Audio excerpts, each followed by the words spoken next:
take it and they want more. They want to eat cleaner. They want to go work out. They have more energy. They have more mental clarity.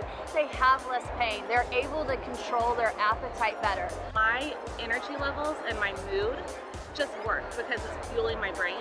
3 o'clock, I was like ready for a nap and I was going strong. I was actually afraid maybe I'm not even going to go to sleep, but I slept great and I got up the next day and felt great. I've had autoimmune issues my entire life and I also have less pain. I no longer need to take pharmaceuticals. I really struggled with inflammation. I'm a runner and within 2 weeks I was back running strong. It's a spark that sets people on fire. Through my whole pregnancy, my whole entire life previously, I was a huge sugar addict. I would eat candy every day. I don't crave candy. I don't need candy anymore. I don't want sugar. I don't drink sodas. I don't need the cakes or the cookies.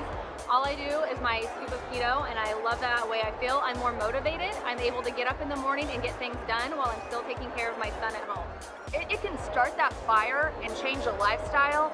I'm all in. I've created this awesome community of like-minded people, and we fuel off each other and we share. So I get to just spend my time with people that are professionals in the fitness world, in the nutrition world, and that just are passionate about becoming better. I want people that have been told that they have to be on medication, people that have given up hope, people that have struggled with obesity to have hope that there is something out there that can help them. So we're coming at you from Kansas City, and we all like to Prove it every day.